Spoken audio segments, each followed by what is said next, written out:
Halo, apa kabar semuanya? Saya Living, jumpa lagi di Gracia Community Online Experience kita hari ini. Terima kasih untuk Anda semua yang menyaksikan tayang kami ini, baik Anda yang Kristen maupun yang bukan Kristen, baik Anda yang di kota Purwokerto maupun di luar kota Purwokerto, kami ucapkan selamat bergabung. Semoga Anda semua dalam keadaan baik-baik saja. Teman-teman, kita sudah memasuki bulan Agustus, bulan yang pastinya akan ada semarak kemerdekaan di mana-mana, baik di perkampungan, perdesaan, sampai perkotaan di seluruh wilayah Indonesia. Karena tepat tanggal 17 Agustus, kita bangsa Indonesia akan memperingati Hari Kemerdekaan bangsa Indonesia yang ke-78. Kita patut bersyukur kepada Tuhan atas anugerah yang luar biasa untuk bangsa Indonesia, yaitu kemerdekaan. Sehingga kita bisa ada sampai saat ini dan berada di bangsa ini suatu hal yang sangat kita syukuri. Marilah kita di momen bulan Agustus ini, kita bersama-sama merayakan kemerdekaan ini. Dengan penuh syukur dan doa dan ikut menyemarakan dan memeriahkan hari kemerdekaan ini dengan semangat nasionalis. Bahwa kita adalah warga Indonesia dalam bingkai Bhinneka Tunggal Ika, dalam negara kesatuan Republik Indonesia. Terus melaju untuk Indonesia maju. Sebentar Bapak Pendeta Lukas Topo akan menyampaikan kebenaran firman Tuhan untuk kita semua dengan judul keberanian dalam keluarga. Keberanian apakah yang dimaksud? Kita akan simak bersama. Namun sebelumnya rekan saya Yosi bersama dengan GCC BN Purwokerto akan menyanyikan sebuah lagu. Mari kita akan segera saksikan dan bergabung di online experience kita hari ini.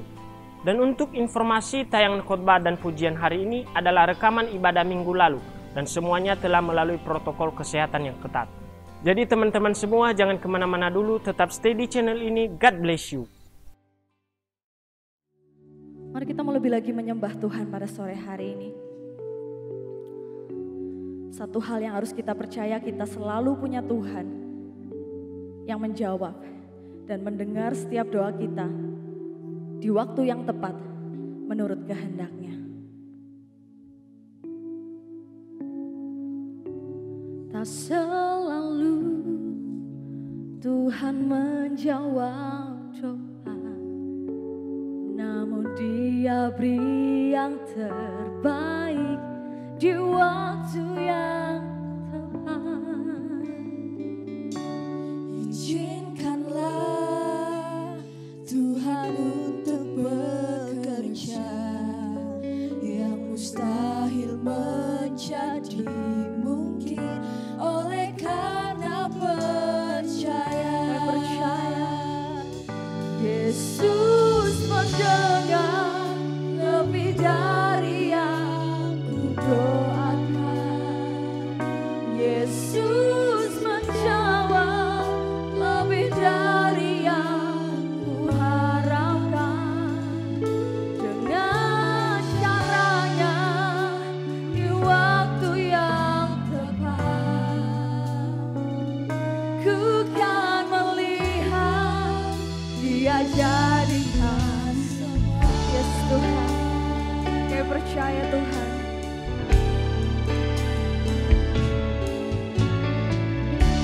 Tak selalu Tuhan menjawab doa, namun Dia beri yang terbaik di waktu yang tepat. Mari izinkan Tuhan bekerja. Izinkanlah Tuhan untuk bekerja yang mustahil menjadi mungkin oleh karena percaya. Mari bangkit berdiri Bapak Ibu. Yesus mendengar lebih dari yang kudoakan. Yesus menjawab lebih dari yang kuharapkan. Dengan caranya di waktu yang tepat, ku kan melihat Dia jadikan. Mari bangkitkan imanmu, katakan Yesus mendengar lebih dari yang kudoakan. Yes Tuhan, menjawab lebih dari yang kuharapkan. Dengan cara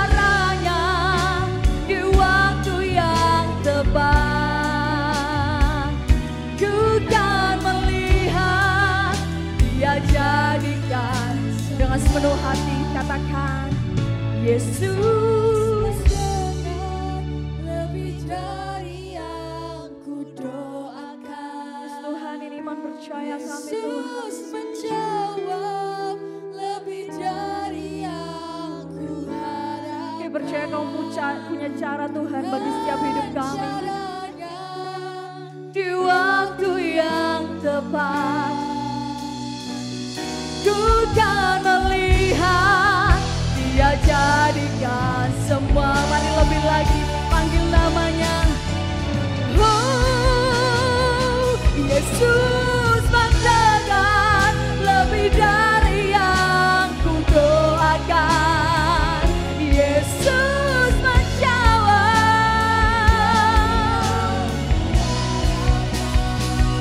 dengan caranya. Di waktu yang tepat aku kan melihat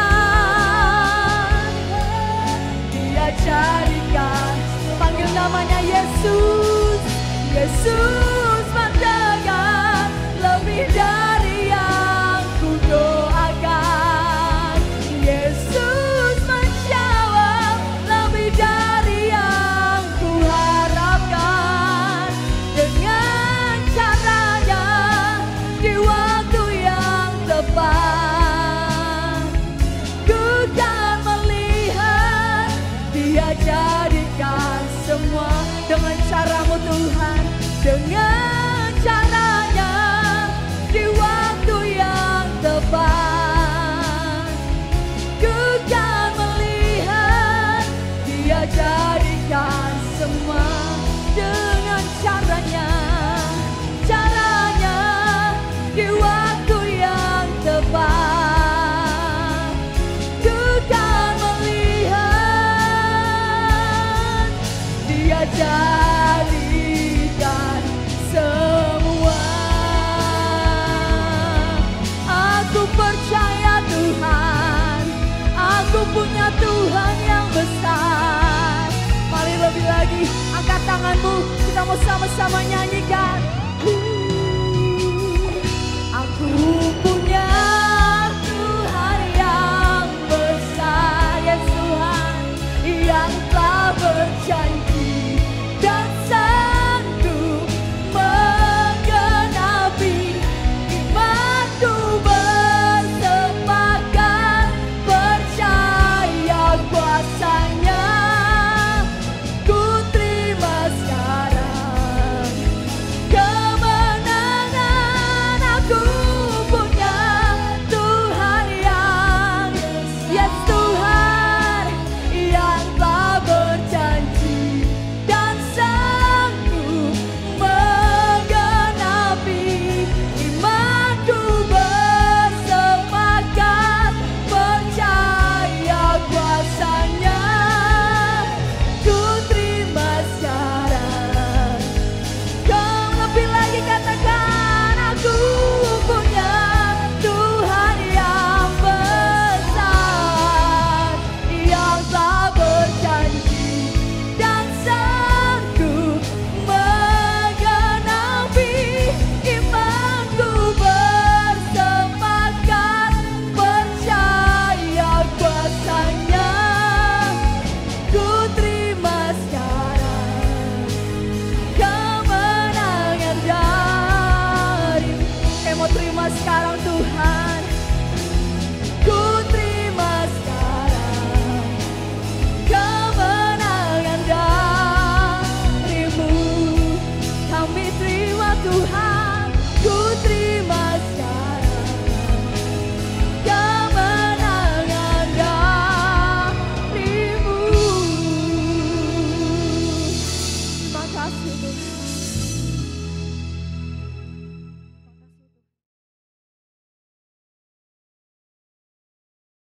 Salam sejahtera di dalam kasih Tuhan Yesus.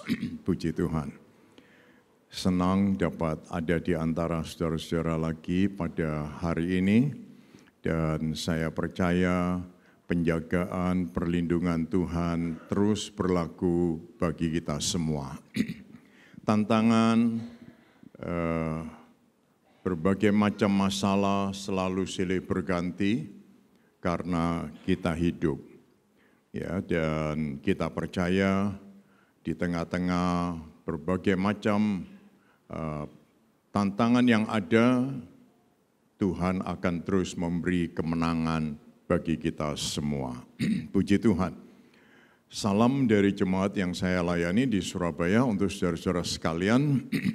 Dan kalau saudara-saudara mungkin sedang kesasar di Surabaya, bisa singgah di tempat kita, ya. Puji Tuhan. Saudara-saudara, pada hari ini kita akan bersama-sama membahas tentang keberanian dalam keluarga atau keberanian untuk keluarga. Kita bukan akan membahas suami terhadap istri mesti yang berani begitu, kasar gitu, atau istri mesti yang berani terhadap suaminya, jangan diam-diam lembek-lembek begitu ya. Tapi kita akan belajar sesuatu, saudara-saudara.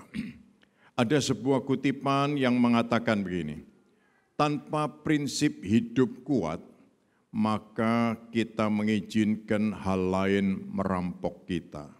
Coba kita ucapkan sama-sama kata-kata ini. Tanpa prinsip hidup kuat, maka kita izinkan hal lain merampok kita. Jadi kalau kita tidak mempunyai prinsip tentang waktu misalnya ya, waktu, prinsip waktu. Lalu nanti akan banyak hal akan merampok waktu kita. Misalnya sosial media. Semua sudah tahu TikTok, pernah buka TikTok, bisa nggak berhenti loh, digeser terus gitu. Tahu-tahu loh sudah 1 jam. Gitu. Betul ya? Nah itu salah satunya saudara-saudara. Tapi masih ada banyak lagi yang lain. Ya. Nah, kalau kita tidak punya prinsip hidup yang jelas, lalu akan ada banyak hal yang akan merampok hidup kita. Apa itu? Pergaulan-pergaulan, pengaruh, ya, influence di sekeliling kita itu nanti akan merampok kita. Alkitab akan membantu kita membuat keputusan yang berani atau yang bijak di dalam keluarga. Salah satu contoh yang akan kita lihat pada hari ini yaitu tentang Daniel. Daniel pasal 6 ayat 3 dan 4. Daniel pasal 6 ayat 3 dan 4. Kita ucapkan sama-sama ayat-ayat ini ya, supaya kelihatannya kita betul-betul ke gereja gitu ya. Mari. Maka Daniel ini melebihi para pejabat tinggi dan para wakil raja itu karena ia mempunyai roh yang luar biasa. Dan raja bermaksud untuk menempatkannya atas seluruh kerajaannya. Kemudian para pejabat tinggi dan wakil raja itu mencari alasan, dakwaan terhadap Daniel dalam hal pemerintahan. Tetapi mereka tidak mendapat alasan apapun atau sesuatu kesalahan. Sebab ia setia dan tidak ada didapati sesuatu kelalaian atau sesuatu kesalahan padanya. Saudara-saudara sekalian, ini yang dicatat tentang keagamaan atau kerohanian dari Daniel. Dia punya sistem ya, kerohanian untuk dirinya. Ayat yang ke-10, kita ucapkan sama-sama. Demi didengar Daniel bahwa surat perintah itu telah dibuat, pergilah ia ke rumahnya. Dalam kamar atasnya ada tingkap-tingkap yang terbuka ke arah Yerusalem. 3 kali sehari ia berlutut, berdoa serta memuji Allahnya seperti yang biasa dilakukannya. Nah, saudara-saudara yang dikasihi Tuhan, di sini kita melihat seorang Daniel yang dia memperhatikan dan memastikan dirinya punya sistem. Dia tidak mau kacau-kacau seperti orang-orang dalam kerajaan yang ada saat itu. Daniel dia punya sistem kerohanian. Ya, sistem kerohanian yang teratur. Dia orang yang berada di dunia politik, dia sibuk, dia dipercaya banyak hal, ya, dia ada di jajaran tinggi kerajaan. Kalau kita mau menyebutnya sekarang ini mungkin kalau di sekelilingnya Pak Jokowi itu ada Pak Basuki kah, ada Erick Thohir kah, ada yang lain-lain kah. Saudara-saudara sekalian, nah ini orang-orang yang mengelilingi raja. Dan Daniel ini salah satunya. Daniel kalau dia tidak punya sistem kehidupan yang baik, kesibukan akan merampok dia. Saya terkesan sekali dengan seorang saudara yang dia mulai buka pabrik. Lalu dia mesti pergi ke pabriknya sampai jam 2, jam 3 pagi baru pulang. Katanya, wah kita sedang membangun mesin, ya pasang mesin. Jadi kita harus, tapi anehnya pasang mesin sampai berbulan-bulan. Seorang bos mesti jagain mesin. Saudara-saudara sekalian, kalau kita tidak punya sistem, yaitu yang mesti terjadi. Ya, saudara-saudara, dan kita harus ingat kalau kita tidak punya sistem dalam kehidupan, hal-hal yang begitu banyak dalam hidup ini akan merampok hidup kita. Oleh sebab itu membangun sistem itu penting sekali, kalau tidak sistem Babylon itu yang akan mengatur kita. Seperti yang akan mengatur hidupnya Daniel. Saudara-saudara, marilah kita semua mau menyadari hal ini. Ya, saya bukan mengatakan kita akan membangun sistem untuk melawan sistem tata negara yang sudah ada, tetapi kita akan membangun sebuah sistem yang dibutuhkan untuk diri kita dan untuk keluarga kita. Ini yang sangat penting, yaitu membangun sistem rohani untuk keluarga kita. Yang pertama, kebijakan sistem rohani. Ini sangat penting. Ya, seperti Daniel, dia ingin membangun sistem untuk dirinya dan untuk keluarganya. Kalau tidak, nanti orang lain yang akan membangun untuk kita. Kalau kita tidak membangun sistem, nanti uang yang akan mengatur diri kita. Kalau targetnya kurang, kita tidak pulang. Sebab ada prinsip marketing mengatakan, kalau enggak jualan, enggak pulang. Jadi dia mesti cari bagaimana caranya jualan supaya bisa pulang. Ya, dan kalau belum jualan, dia tidak pulang. Siap-siap istri-istri, suami-suami atau keluarga di rumah. Ya.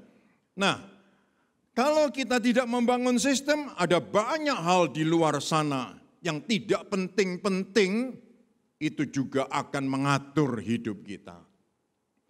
Teman kita lalu akan berkata, ayo kita ngopi dulu. Ternyata ngopinya itu dari jam istirahat kerja sampai maghrib, kita pun belum pulang. Saudara-saudara sekalian, ini perlu direnungkan. Puji nama Tuhan. Kalau sebagai orang tua kita bekerja tidak tahu batas waktu, alasannya itu apa? Kolega, meeting, uang, ya. Nanti kalau kita kolaps, tidak ada orang yang pusing dengan diri kita dan keluarga kita. Oleh sebab itu perlu direnungkan. Banyak keluarga yang tidak membangun sistem doa, sistem tentang membaca Alkitab dalam keluarganya. Ini perlu direnungkan. Nanti lama-lama keluarga Kristen itu menjadi lemah. Kalau dia sudah lemah, sebentar lagi dia layu. Nanti ada anaknya atau anggota keluarganya yang mungkin dia studi di kota lain. Lalu mereka berkata, aku minggu ini tidak ke gereja, Pak. Kenapa? Ya sibuk ini, sibuk itu, sibuk ini, sibuk itu. Bapaknya lalu jawab, ya enggak apa-apalah. Yang penting targetmu tercapai. Saudara-saudara sekalian, kita perlu merenungkan, memikirkan ini. Jangan sampai kita mengizinkan kesibukan atau hal-hal lain, bahkan yang tidak penting-penting, itu nanti akan merampok diri kita karena kita tidak membangun sistem untuk berdoa, untuk membaca Alkitab. Saya khawatir sekali ada banyak orang-orang yang sudah lama di dalam Tuhan, tapi dia tidak membaca Alkitab lagi. Mungkin Alkitab yang buku dianggap berat, besar, tidak modern. Pertanyaan saya, apakah Alkitab yang di handphone dibaca juga? Belum tentu. Ya, makanya saya kalau bilang selalu di gereja, kalau ada anak-anak Tuhan yang waktu kebaktian handphonenya, waduh dipegangi terus dilihat, dijalanin terus. Lalu saya bilang ini kalau pulang ditanyain tentang khotbah hari ini pasti bisa cerita semua. Iya kan? Ternyata ada juga yang begitu, ngerol terus dia, lihat terus gitu. Apa yang dibahas sudah dia tidak tahu. Saudara-saudara sekalian, kita perlu merenungkan sistem untuk diri kita. Kalau tidak ada sistem kerohanian, berantakan hidup kita. Saya ketemu dengan seorang di pesawat menuju ke Manado. Lalu dia cerita di sana. Saya bilang, wah daerah mayoritas Kristen. Mestinya itu lebih baik. Satu jalanan bisa ada 6-7 gereja. Satu kota itu mungkin, enggak tahu saya berapa ratus, berapa ribu gereja. Lalu dia bilang, iya Pak, tapi kita membuat survei di sana. Surveinya hasilnya adalah setiap keluarga Kristen, anaknya yang pergi ke sekolah minggu hanya 2%. Waduh, lalu ini nanti kira-kira setelah 5 tahun, 10 tahun, 20 tahun, ini apa masih mayoritas? Saudara-saudara sekalian, ini yang perlu kita renungkan. Apakah keluarga kita akan terus bertahan atau keluarga kita ini akan makin terus bergerak, makin militan, atau kita hanya menjadi orang yang pasif saja. Ya pokoknya aku sudah berdoa pagi hari ini. Pokoknya gitu. Saudara-saudara sekalian, tetapi tidak ada gairah. Haleluya. Mari saudara-saudara, kita mau membangun sistem ini untuk keluarga kita. Ya, dan saya percaya kalau kita semua mempunyai sistem untuk rohani kita, kita akan aman. Ada sistem lagi yang perlu dibangun dalam keluarga kita, sistem keuangan. Siapa yang pegang kontrol dalam keluarga? Mau istri, mau suami, terserah. Ya. Tetapi sistem keuangan ini penting sekali. Ada keluarga-keluarga yang berani mengutamakan perpuluhan dalam sistem keuangan mereka. Ini jangan diganggu. Ini bagian punyanya Tuhan yang mesti dikembalikan. Ini bukan bagian kita. Kita pakai sisanya ini. Dan ini sudah cukup besar buat kita. Ada orang yang berpikir, waduh gajiku cuma 10 juta. Ada yang lain berpikir, waduh gajiku cuma 2 juta. Mana bisa aku kasih perpuluhan? Berapa yang aku pakai untuk diriku? Coba tanya orang di luar sana yang semua masih hidup. Berapa pendapatan mereka? Berapa mereka hidup? Saudara-saudara, hidup ini bukan karena 1 juta atau 2 juta atau 10 juta. Ada orang sudah pendapatan 1 bulan 50 juta, 100 juta. Mereka juga merasa tidak cukup. Karena mereka tidak punya sistem keuangan yang baik. Saudara-saudara, Oleh sebab itu bagaimana dengan diri kita? Apakah kita membangun sistem keuangan ini? Ini penting. Kalau tidak, nanti ada banyak hal yang akan merampok keuangan kita. Dari mana? Dari keinginan-keinginan kita. Yang enggak jelas, hanya ingin tapi bukan penting. Ya, bukan urgen, tapi aku ingin. Dan ini yang akan merusak. Tapi mari saudara-saudara, kita membutuhkan keberanian untuk menentukan dan membuat keputusan yang bijak. Ini penting, puji nama Tuhan. Yang kedua, batasan hidup. Batasan hidup. Kurangnya batasan mengundang kurangnya respek. Coba kita ucapkan sama-sama. Kurangnya batasan mengundang kurangnya respek. Beberapa batasan. Orang yang tidak membuat batasan untuk fisiknya,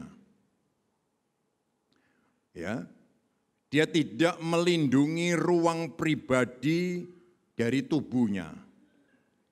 Nah, ini nanti akan kurang respek. Ada orang yang makan, tidak punya batas, sampai obesitas. Nanti orang lihat kita kurang respek. Orang akan bilang, wah ini orang makan tidak ada ukurannya. Gitu. Ada yang lain lagi begitu. Ya, ini baru soal makan. Soal yang lain-lain, saudara-saudara. Begitu banyak ya batasan. Batasan apa lagi yang lain? Emosional. Ya, melindungi pikiran dan perasaan kita. Rasul Paul dia mengatakan damai sejahtera Tuhan melampaui segala akal, memelihara hati dan pikiranmu. Jadi ketika kita mau reaksi buruk atau baik, ini kita perlu punya batasan emosional. Kita mau baik sama orang perlu ada batasan emosional. Kalau enggak nanti ini kebablasan. Ya betul kan? Masa berbuat baik bisa kebablasan? Alkitab bilang katanya perhatikanlah janda-janda. Nanti janda-janda muda diperhatikan. Kalau yang tua enggak mau. Kan janda juga termasuk gitu. Nah, ini perlu ada batasan emosional walaupun untuk hal yang baik. Kalau batasan emosional untuk hal yang buruk, semua orang mungkin tahu. Kalau ngomong yang baik, kalau marah ada aturannya, ya, saudara-saudara sekalian. Nah, batasan waktu. Ya, kalau misalnya ada orang mengatakan aku selalu available, gitu, ya. Nanti tahu-tahu jam 11 malam dia ditelepon, diajak keluar, karena available. Lama-lama kita dianggap orang pengangguran. Betul bukan? Karena tidak ada batasan. Saudara-saudara, bekerja juga begitu. Jangan sampai kita diperbudak oleh kerjaan dengan overtime terus. Ada mungkin waktu tertentu, ada sesekali seperti itu. Saudara-saudara, tetapi kita punya batasan. Ya, batasan kerja, batasan finansial. Kita bukan orang yang diperbudak oleh uang, ya, sehingga kita kepingin supaya menjangkau, mencapai hidup hedonis, gitu. Bukan, puji Tuhan. Nah, saudara-saudara, saat kita tidak memahami kurangnya batasan mengundang kurangnya respek, ya, ini nanti akan membuat hidup kita berantakan. Saya pernah datang ke teman saya, ini kawan dekat sudah lama sekali. Saya pikir saya datang pagi-pagi supaya nanti cepat pulang. Gitu. Ternyata sama dia saya ditahan, saya datang jam 9 baru dibolehkan pulang jam 5 sore. Wah, saya pikir ini sehari suntuk loh. Kayak apa ya gitu. Terus lain kali saya datang, saya bilang, aku hari ini serius loh, aku pulang jam 11, tidak bisa lebih dari itu. Nah, lalu dia mulai mengerti, oh iya, pekerjaannya banyak, dia bukan orang pengangguran. Saudara-saudara, kalau tidak, kacau. Dan mengundang kurang respek. Orang tidak akan menghargai kita. Sebab kita ini dianggap available terus. Teman saya malah yang dari Holland kalau datang dia tanya, lu udah pensiun ya? Gitu. Saya bilang pensiunnya baru 1/4. Tapi tugas masih mesti terus jalan. Saudara-saudara, kalau tidak, nanti dia tidak respect. Berarti sewaktu-waktu. Terus akhirnya dia juga tahu, ini sudah weekend, tugas lu banyak. Lu kerja dulu. Nah ini, ya, saudara-saudara sekalian, jadi perlu sekali kita semua mempunyai dan mengerti batasan-batasan. Kalau tidak ada batasan, akan mengundang kurangnya respek. Nah, sehingga bagaimana kita akan mengambil keputusan bijak untuk pribadi dan keluarga kita. Bagaimana aplikasinya di dalam kehidupan ini? Yang pertama, jangan takut jadi orang berprinsip. Coba kita ucapkan sama-sama, jangan takut jadi orang berprinsip. Karena valuable people respect values. Jadi orang yang bernilai menghormati orang yang punya nilai. Kita ucapkan sama-sama, orang yang bernilai menghormati orang yang punya nilai. Daniel 6 ayat yang ke-18. Kita ucapkan sama-sama. Lalu pergilah raja ke istananya dan berpuasalah ia semalam-malaman itu. Ia tidak menyuruh datang penghibur-penghibur dan ia tidak dapat tidur. Pagi-pagi sekali ketika fajar menyingsing, bangunlah raja dan pergi dengan buru-buru ke gua singa. Dan ketika ia sampai dekat goa itu, berserulah ia kepada Daniel dengan suara yang sayu. Berkatalah ia kepada Daniel, Daniel, hamba Allah yang hidup, Allahmu yang kau sembah dengan tekun, telah sungguhkah ia melepaskan engkau dari singa-singa itu? Saudara-saudara, bayangin, rajanya sampai puasa untuk Daniel. Ya, pagi-pagi sekali setelah semalam dia kepikiran, lalu dia datang ke gua singa.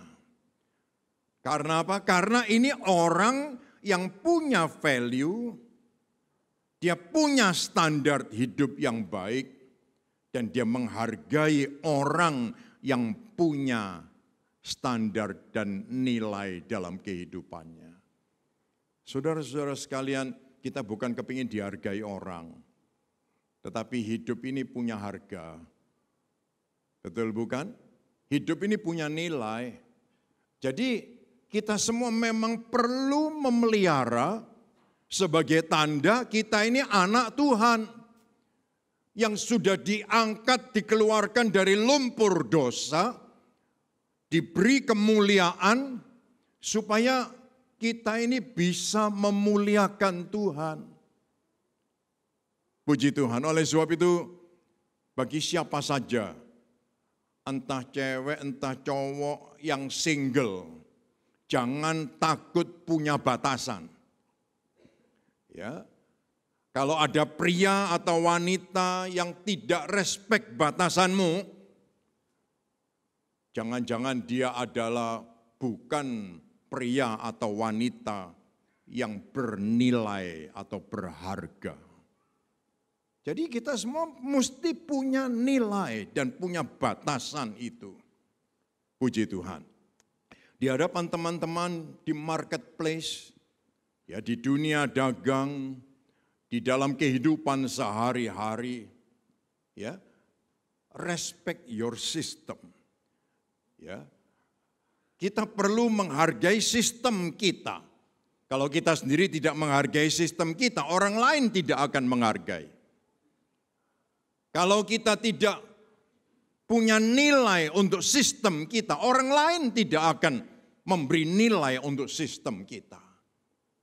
Dan kita harus ingat selalu, ya, available people respect values.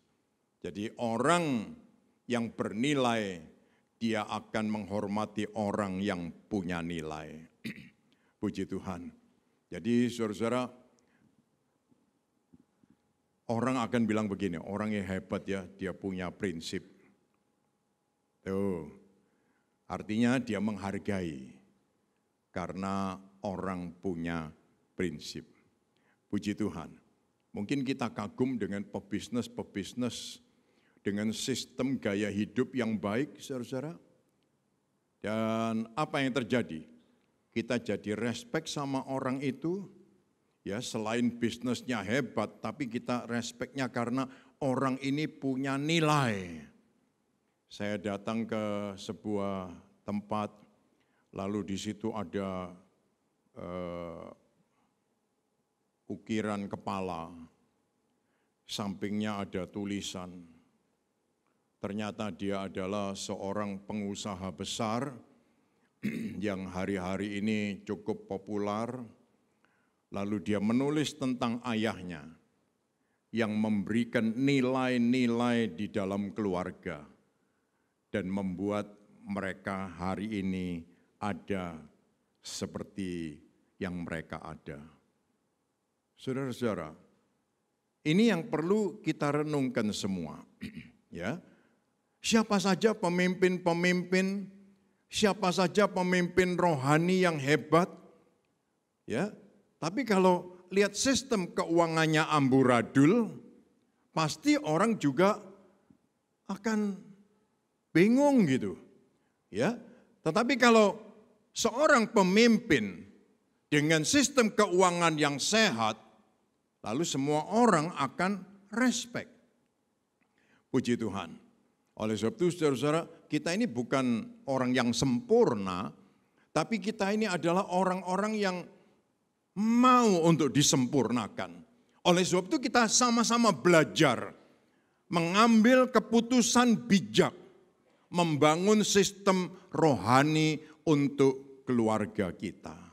Sekali lagi, jangan takut jadi orang berprinsip. Ya. Yang kedua, tinggalkan warisan yang kekal.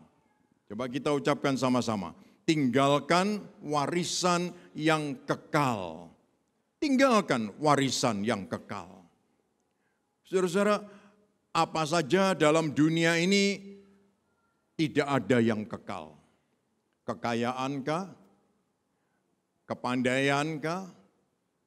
Ya, kedudukankah? Apa saja? Kesehatan sekalipun tidak ada yang kekal. Ya. Saudara-saudara, tetapi ada satu yang kekal. Warisan rohani. Saya senang seorang bapak yang dia lama sekali tidak mau terima Tuhan, hidupnya uraan sekali, berantakan, kacau. Satu hari waktu dia terima Tuhan, ini mujizat memang. Lalu dia memberitahu kepada anak-anaknya, minggu kalian semua bawa pakaian. Katanya. Anaknya bingung, mau pergi luar kota kah? Gitu. Ternyata dia bilang apa? Kita minggu mau baptis semua, papa mau kasih warisan sama kamu. Kita mau baptis semua. Mantap ya. Keluarga-keluarga yang belum dibaptis, tanggal 19 ada baptisan air. Beritahu keluargamu, ayo aku kasih kamu warisan, datang untuk dibaptis. Jangan dibiarkan, ya nanti aja jangan dipaksa, nanti anakku kan ngerti-ngerti sendiri. Gitu. Ada orang bisa ngerti sendiri, saudara-saudara? Kalau nggak diajari nggak pernah ngerti. Diajari aja masih banyak yang dablek gitu. Iya kan? Saudara-saudara, nah, ayo kita semua mau meninggalkan warisan. Warisan apa yang bisa kita tinggalkan? Puji Tuhan. Apakah kita mempersiapkan warisan rohani? Ya. Ataukah kita tidak memberi nilai, ya, tidak menghargai warisan rohani itu? Ulangan 6 ayat 6 sampai yang ke-9. Ini yang dipesankan Tuhan kepada orang Israel. Kita ucapkan sama-sama. Paling tidak saudara pernah membaca dan jangan sampai lupa. Mari ya. Apa yang kuperintahkan kepadamu pada hari ini haruslah engkau perhatikan. Perhatikan ya. Haruslah engkau mengajarkannya berulang-ulang kepada anak-anakmu dan membicarakannya apabila engkau duduk di rumahmu, apabila engkau sedang dalam perjalanan, apabila engkau berbaring dan apabila engkau bangun.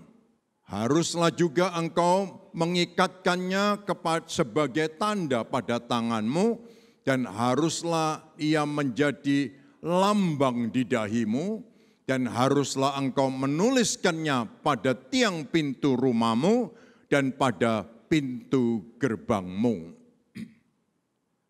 Saudara-saudara, ini pesan yang disampaikan oleh Tuhan kepada umat Israel. Pesannya sudah seperti itu. Sampaikan berulang-ulang. Artinya itu bukan boseni.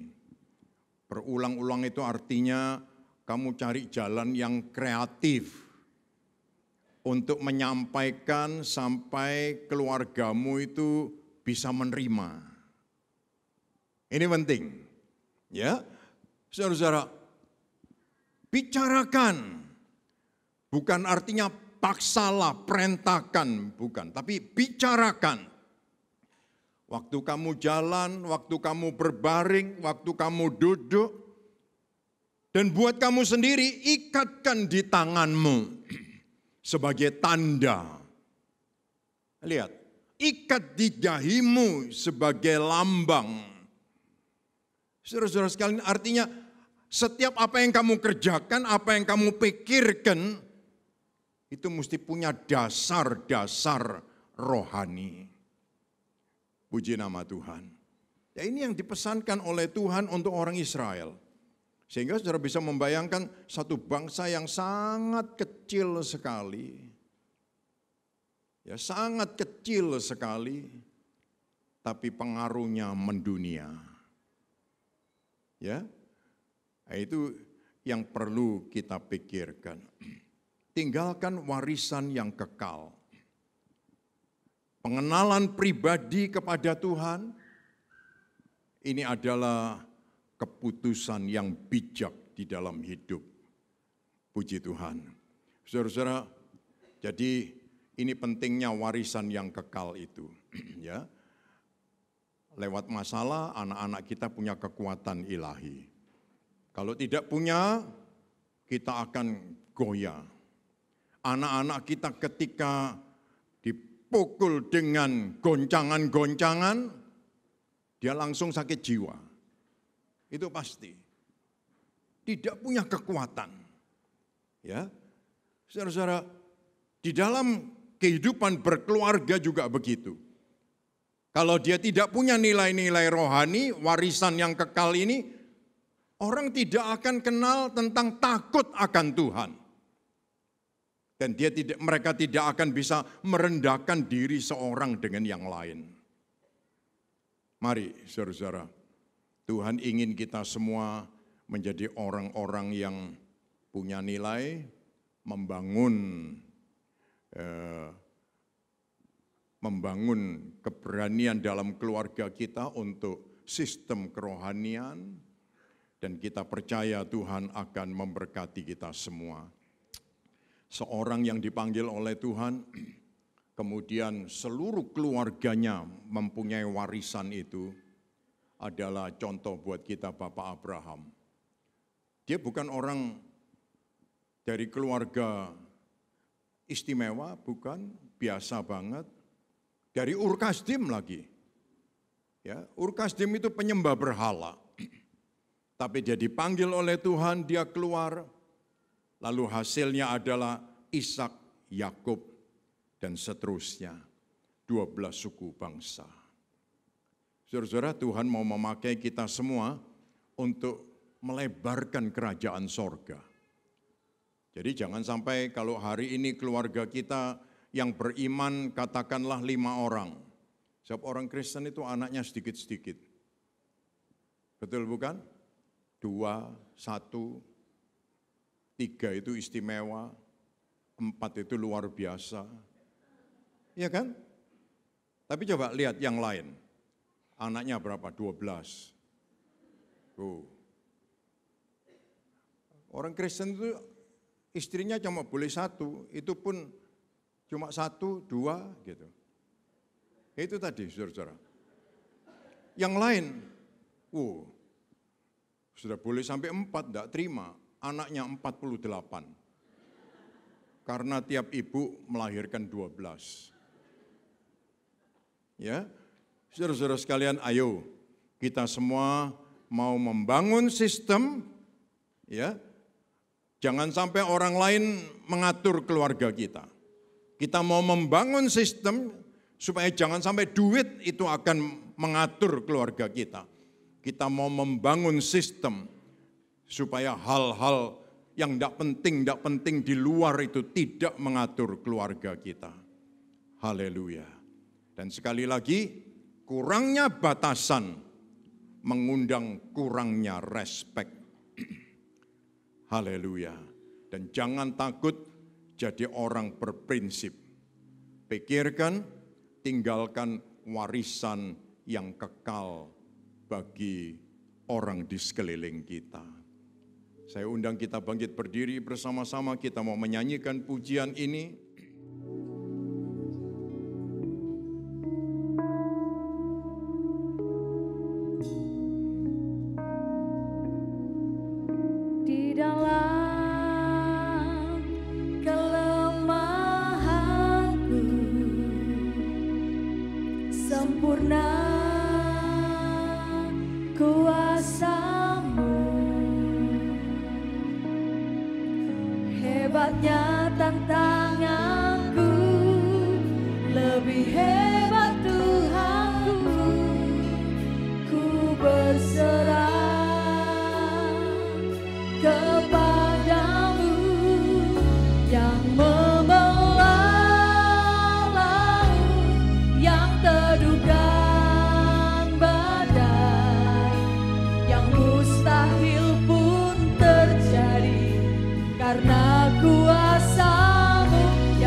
Mungkin ada di antara kami yang sedang menghadapi seperti lautan yang tidak mungkin kami menyeberangi dan membelahnya.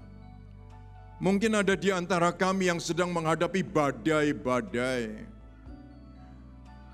Tuhan, Engkau Tuhan pengasih, penyayang, pengampun. Mungkin di masa-masa lampau kami tidak disiplin. Kami tidak membangun sistem dalam kehidupan keluarga kami. Tapi hari ini kami datang mohon anugerah Tuhan. Kami percaya ada kuasa yang besar di dalam nama Yesus. Sehingga setiap anak-anak-Mu yang datang kepadamu dan menyatakan isi hatinya, mereka sedang berdoa untuk keluarga mereka, untuk anak-anak mereka, untuk pekerjaan mereka. kami memanggil nama-Mu di dalam nama Tuhan Yesus. Engkau memberikan kemenangan bagi kami ya Tuhan. Buatlah kami menjadi orang-orang yang membangun sistem dalam keluarga kami. Sistem kerohanian, sistem keuangan, sistem waktu. Ya Tuhan, supaya kami boleh melihat kemuliaan Tuhan yang telah Tuhan sediakan bagi kami. Terima kasih Tuhan, terima kasih. Terima kasih. Kami bersyukur buat anugerah dan kasih sayang-Mu. Terima kasih Roh Kudus akan menolong dan memberkati tiap hati kami, membuat setiap taburan benih firman-Mu dapat bertumbuh dan berbuah. Kami bukan hanya menjadi pendengar, tapi kami mau menjadi pelaku-pelaku. Dan kami ingin melihat kemuliaan Tuhan dinyatakan. Terima kasih Tuhan. Tiba saatnya umat-Mu akan pulang. Haleluya. Berkatilah dengan berkat yang berlimpah-limpah. Biarlah Tuhan akan membuat perkara besar, supaya itu jelas berasal daripada Tuhan. Perluaslah daerah dan pengaruh setiap anak-anak-Mu hanya untuk kemuliaan nama-Mu. Ya Tuhan, jauhkan kami dari malapetaka dan penyakit, supaya kami dapat terus berkarya bagi Tuhan dan sesama.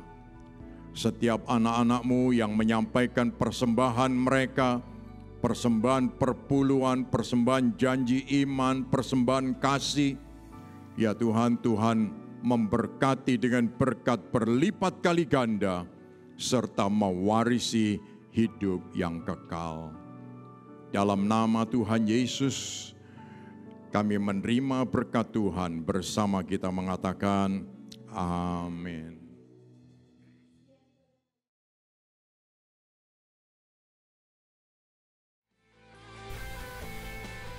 Tuhan memakai keluarga kita untuk melebarkan kerajaan sorga.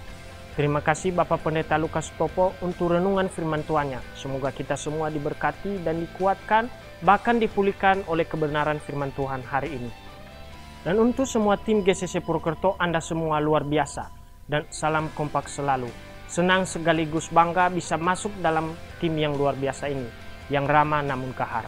Saya juga mengucapkan terima kasih untuk Bapak Ibu dan teman-teman semua yang telah dengan setia dan antusias dalam memberikan persembahan. Anda semua luar biasa. Sehingga program GCC Purwokerto bisa berjalan dengan baik dan bisa menjadi reflektor terang Tuhan di kota Purwokerto. Kiranya Tuhan memberkati dan memberi kemudahan untuk segala usaha pekerjaan Bapak Ibu semua. Selanjutnya untuk Bapak Ibu yang akan memberikan persembahan, baik persembahan khusus atau persembahan perpuluhan, bisa langsung ke kota persembahan yang ada di gereja, atau Bapak Ibu langsung mentransfer ke rekening gereja yang tertera di layar Anda. Saya Living, sampai jumpa di online experience kita Jumat depan. Tuhan Yesus memberkati kita semua.